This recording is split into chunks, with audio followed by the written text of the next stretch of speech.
Assalamualaikum warahmatullahi wabarakatuh. Kami dari kelompok 6 Hukum Lingkungan akan membawakan materi tentang UKL dan UPL. Mari kita simak apa itu UKL dan UPL. Kami dari kelompok 6 terdiri dari 1. Ramadandi, B1A018184, 2. Witrenanda Putri, B1A019097, 3. Yosie Herlinawati, B1A019237, yang terakhir yaitu Mardianda Ashila Putra B1A019337. Pada kali ini kami akan membawakan materi UKL dan UPL berupa yang pertama pengertian dari UKL dan UPL itu sendiri, yang kedua proses dan prosedur UKL dan UPL, yang ketiga tujuan dari UKL dan UPL, yang keempat manfaat dan kegunaan dari UKL dan UPL. Baiklah, kita langsung saja. Yang pertama kita akan memasuki pengertian apa itu UKL dan UPL. UKL dan UPL adalah upaya pengelolaan lingkungan hidup dan upaya pemantauan lingkungan hidup. UKL dan UPL adalah upaya yang dilakukan dalam pengelolaan dan pemantauan lingkungan hidup oleh penanggung jawab atau kegiatan yang tidak wajib melakukan AMDAL. UKL UPL sama halnya dengan AMDAL, tetapi ia berfungsi sebagai panduan pengelolaan lingkungan bagi seluruh penyelenggara suatu kegiatan. Skala kegiatan yang diwajibkan relatif cukup kecil dan dianggap memiliki dampak terhadap lingkungan yang tidak terlalu besar dan penting. Hal ini menyebabkan kegiatan tersebut tidak tercantum dalam daftar wajib AMDAL. Yang lain mengenai pengertian UKL dan UPL, UKL dan UPL itu merupakan salah satu dari upaya mitigasi sebagaimana tercantum pada Undang-Undang Nomor 32 Tahun 2009 tentang perlindungan dan pengelolaan lingkungan hidup, yang mana nanti akan disampaikan oleh rekan saya. UKL dan UPL itu intinya pengelolaan dan pemantauan terhadap usaha dan atau kegiatan yang tidak berdampak penting terhadap lingkungan hidup yang diperlukan bagi proses pengambilan keputusan tentang penyelenggaraan usaha dan atau kegiatan. Itu saja mengenai pengertian dari UKL dan UPL. Selanjutnya kita akan memasuki yaitu landasan hukum terkait UKL dan UPL itu sendiri. Nah, materi ini akan disampaikan oleh rekan saya. Kepada rekan saya persilahkan. Assalamualaikum warahmatullahi wabarakatuh. Perkenalkan, nama saya Yosie Herlinawati, NPM B1A019237. Saya adalah mahasiswa semester 4 Fakultas Hukum Universitas Bengkulu. Selanjutnya saya akan menjelaskan mengenai UKL dan UPL, yaitu berdasarkan Undang-Undang Nomor 32 Tahun 2009, Perlindungan dan Pengelolaan Lingkungan Hidup atau disingkat dengan PPLH, menurut Undang-Undang Nomor 32 Tahun 2009, dalam pasal 1 ayat 2 adalah upaya sistematis dan terpadu yang dilakukan untuk melestarikan fungsi lingkungan hidup dan mencegah terjadinya pencemaran dan atau kerusakan lingkungan hidup yang meliputi yang pertama adalah perencanaan, pemanfaatan, pengendalian, pemeliharaan, pengawasan, dan penegakan hukum.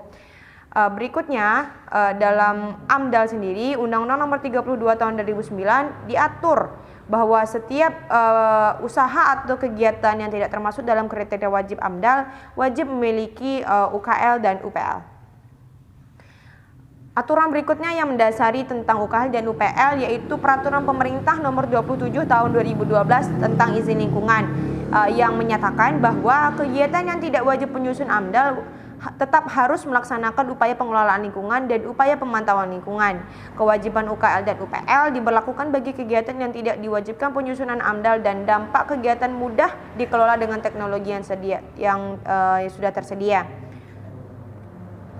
Selanjutnya yaitu Peraturan Menteri Negara Lingkungan Hidup Republik Indonesia Nomor 16 Tahun 2012 dalam pasal 2 ayat 2 yang menyatakan bahwa disebutkan bahwa AMDAL, UKL, UPL, dan SPPL merupakan dokumen lingkungan hidup, walaupun SPPL hanya terdiri dari 1-2 lembar, karena SPPL ini berupa surat pernyataan dalam peraturan tersebut tetap disebut sebagai dokumen lingkungan hidup. Dalam Undang-Undang dalam Peraturan Menteri Lingkungan Hidup Negara Republik Indonesia Nomor 16 Tahun 2012, kita dapat melihat ada beberapa berkas perizinan yang perlu dipersiapkan. Yang pertama itu adalah AMDAL, yang kedua itu UPL dan UKL, yang ketiga adalah SPPL. Nah, beberapa hal yang bisa kita simpulkan bahwa SPPL dan UKL serta AMDAL itu memiliki adalah berkas yang berbeda. Sedang AMDAL merupakan kajian mengenai dampak penting suatu usaha dan atau kegiatan yang dirancanakan pada lingkungan yang diperlukan bagi proses pengambilan keputusan tentang penyelenggaraan usaha dan atau kegiatan usaha. Sedangkan UKL dan UPL merupakan pengolahan dan pemantauan terhadap usaha dan atau kegiatan yang tidak berdampak terhadap lingkungan hidup yang diperlukan bagi proses pengambilan keputusan tentang penyelenggaraan usaha dan atau kegiatan. Selanjutnya, proses dan prosedur diberlakukannya UKL dan UPL berdasarkan aturan atau landasan hukum yang berlaku. Dari slide yang sudah ditampilkan, kita bisa melihat bahwa itu terbagi lagi menjadi 3 blok. Yang pertama itu wajib UKL dan UPL. Ada istilah yang pertama yaitu pemrakarsa. Yang selanjutnya kita bisa kita lihat ada pihak yang bernama atau yang dikenal dengan istilah komisi penilai, AMDAL, BPL, HD provinsi. Selanjutnya yaitu ada BPPT provinsi. Kita ambil contoh ini di Jawa Barat. Permohonan pemeriksaan UKL dan UPL dan izin lingkungan diajukan oleh pemrakarsa melalui kegiatan wajib UKL dan UPL. Selanjutnya berkas tersebut akan diseleksi dan dicatat di dalam BPPT provinsi melalui pencatatan administrasi dan permohonan kajian teknis. Setelah diperiksa di BPPT di provinsi, selanjutnya berkas tersebut akan menjalani pemeriksaan UKL dan UPL oleh Komisi Penilai AMDAL atau BPLHD provinsi. Yang selanjutnya apabila setelah diperiksa dan dinyatakan sudah baik, selanjutnya berkas tersebut akan direkomendasikan kepada UKL dan UPL. Selanjutnya, rekomendasi UKL dan UPL tersebut diserahkan kembali kepada BPPT Provinsi Jawa Barat untuk diumumkan permohonan izin lingkungannya. Setelah diperoleh izin pengumuman izin lingkungan, BPPT akan mengeluarkan pengumuman atas izin lingkungan yang telah diajukan tadi. Setelah adanya pengumuman tersebut, BPPT Provinsi akan menerbitkan surat izin lingkungan. Selanjutnya, surat izin lingkungan tersebut akan kembali diumumkan oleh BPPT berdasarkan pengumuman izin lingkungan. Setelah diumumkan, izin tersebut akan dikembalikan kepada pemrakarsa sebagai pihak yang menerima izin lingkungan dari BPPT Provinsi. Sekian dari saya, itu yang dapat saya sampaikan. Wabillahi taufiq wa hidayah. Wassalamualaikum warahmatullahi wabarakatuh. Baiklah, saya akan melanjutkan dari slide dari teman saya yang tadi.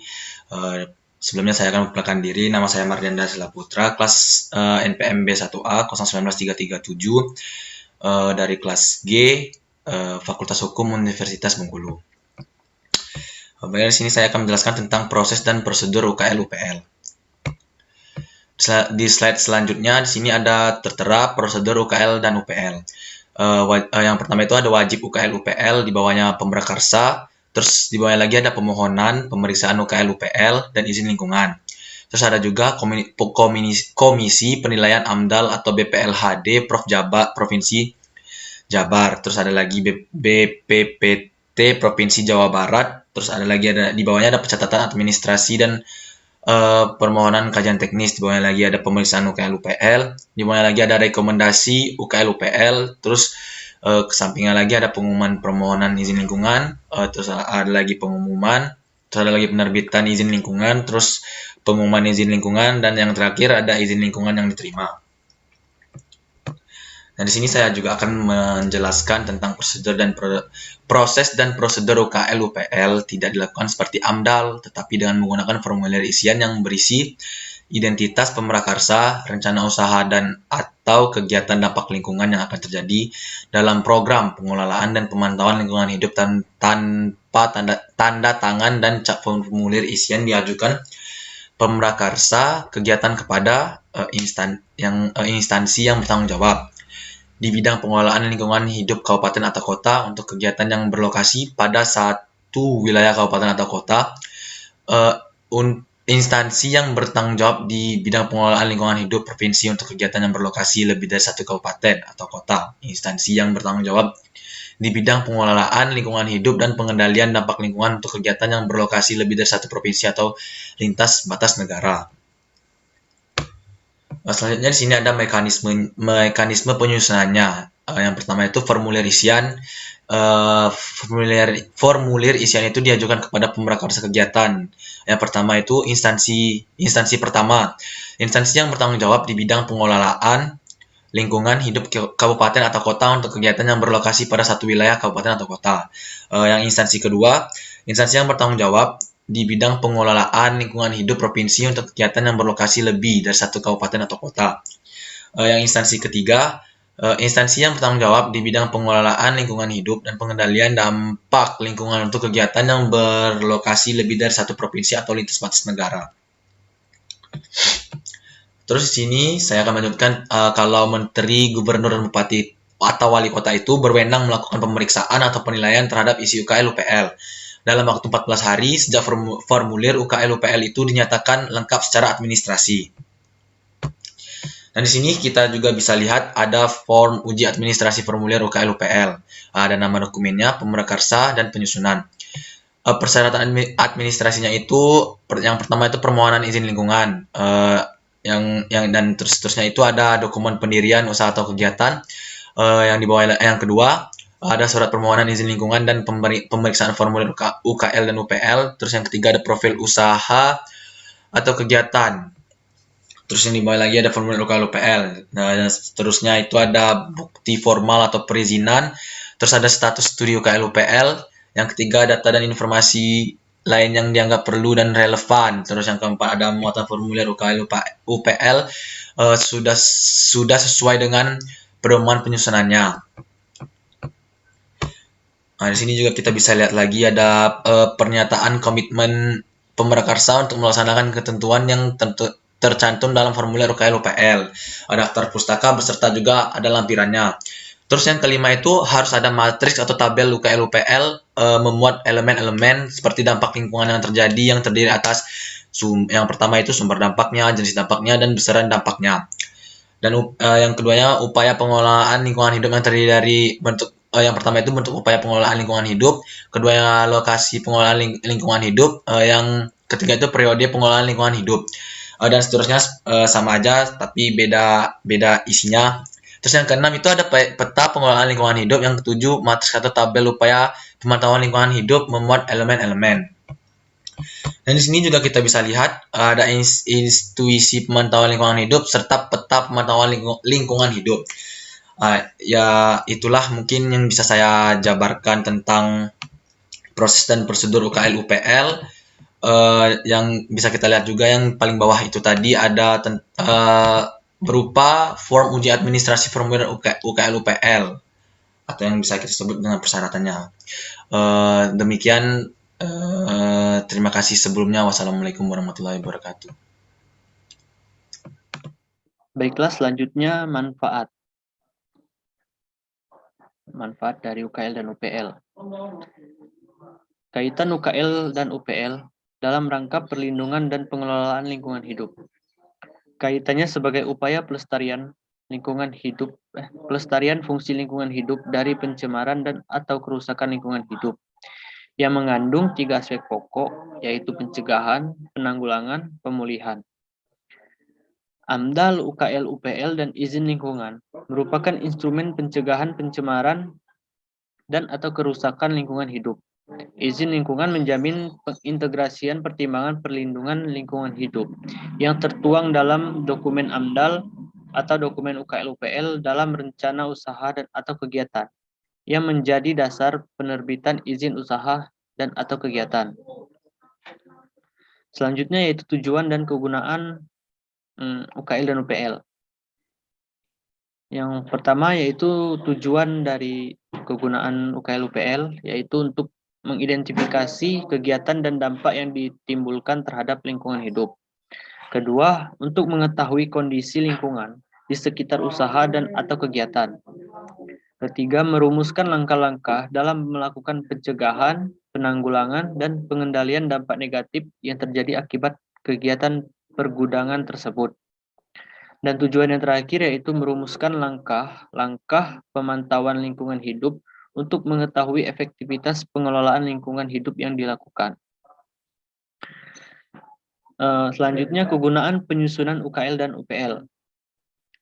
Kegunaan yang pertama yaitu sebagai pedoman dalam pelaksanaan untuk mencegah, menanggulangi, dan mengendalikan kerusakan dan pencemaran lingkungan hidup. Yang kedua yaitu sebagai upaya untuk meminimalisasi dampak negatif dan memaksimalkan dampak positif yang ditimbulkannya. Kemudian sebagai pedoman kepada pemrakarsa di dalam melaksanakan pengelolaan dan pemantauan lingkungan hidup. Kegunaan selanjutnya yaitu membantu proses pengambilan keputusan bagi pemerintah dalam pelaksanaan pengelolaan dan pemantauan lingkungan hidup. Dan kegunaan yang terakhir yaitu sebagai bahan informasi bagi pemerintah tentang ketaatan perusahaan dalam pengelolaan dan pemantauan lingkungan hidup. Selanjutnya yaitu efektivitas implementasi kebijakan. Terdapat 5 tempat dalam mengukur implementasi kebijakan yang efektif, yaitu yang pertama tepat kebijakan, kedua pelaksanaannya, ketiga target, keempat lingkungan, dan terakhir proses. Lalu konsep pelaksanaan. Dalam Undang-Undang PPLH, UKL UPL diartikan sebagai pengelolaan dan pemantauan terhadap usaha atau kegiatan yang tidak berdampak penting terhadap lingkungan hidup yang diperlukan bagi proses pengambilan keputusan tentang penyelenggaraan usaha atau kegiatan. Adapun fungsi UKL UPL menurut Erwin yaitu sebagai acuan dalam penyusunan pedoman teknis UKL UPL bagi departemen atau lembaga pemerintah non-departemen sektoral. Acuan penyusunan UKL dan UPL bagi pemrakarsa apabila pedoman teknis UKL dan UPL dari sektoral belum diterbitkan, dan instrumen peningkatan bagi pihak pemrakarsa untuk melaksanakan pengelolaan dan pemantauan lingkungan hidup. Sedikit tambahan yaitu kunci keberhasilan UKL dan UPL. Kunci keberhasilan UKL dan UPL sangat bergantung pada beberapa hal yaitu pertama, relevansi rencana kegiatan dengan komponen lingkungan terkena dampak. Kemudian metode pengelolaan, lalu metode pemantauan, rencana lokasi pengelolaan dan pemantauan, pelaporan dan pengawasan. Di samping itu, upaya monitoring berkala dari pemerintah daerah sebagai pemberi izin atau prinsip juga menjadi penting untuk dilakukan secara konsisten agar segala perubahan yang terjadi dalam dan di luar lokasi dapat dilakukan pemantauan yang terpadu. Lalu pelibatan para pihak LSM, masyarakat, swasta, dan pemerintah juga menjadi kunci keberhasilan UKL dan UPL. Terima kasih.